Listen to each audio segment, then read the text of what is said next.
Well, good morning. It is Gabe Smith again here to share some thoughts. First book I read this summer was a book by Bonhoeffer called Creation in the Fall, and it was kind of written almost like a commentary, but it was a lot more devotional than commentaries are typically. So the first thing Bonhoeffer talked about in that book was he just started with Genesis 1:1, in the beginning God, and then he talked about what that means. Then he went to verse 2 and verse 3 and just talked about what each verse meant devotionally. And so he talked about in the beginning. If there's a beginning, there has to be an end. Well, where are we? We are in the middle. We weren't in the beginning and we don't know the end. Bonhoeffer introduced the idea of this tension between the beginning and the end because we live in the middle, and how that requires faith, and also how when we try to go back to the beginning or go to the end, that is coming from a prideful heart, and that we are called to live in the middle where God has called us to live. The other cool thing I got from that book was Bonhoeffer talked about freedom and what is freedom. Bonhoeffer defines freedom as such. Freedom is a relationship. That is his definition of freedom. Jim Caviezel, who played Jesus in The Passion of the Christ, he said that freedom does not exist to do what we want to do,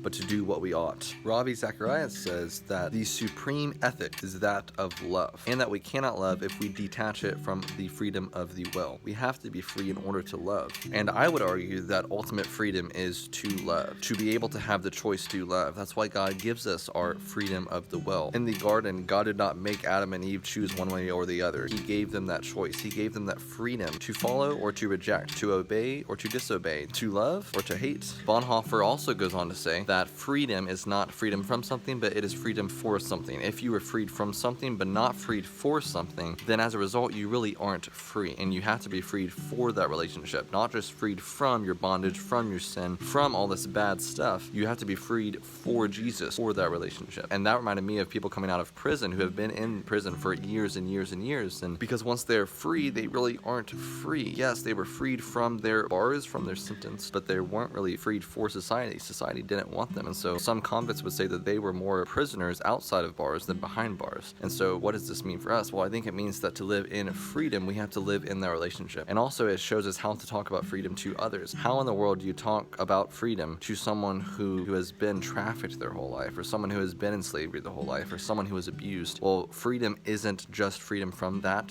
thing, it's freedom for something. Because people who are free from these awful things, if they aren't freed for that relationship and for that joy and for that peace and comfort, they are more of a prisoner than they ever have been. So those are some thoughts on freedom, on what is freedom. Thank you, Dietrich Bonhoeffer, for the man of God that you were and the example that you are to all of us. God bless, and I will talk to you guys later.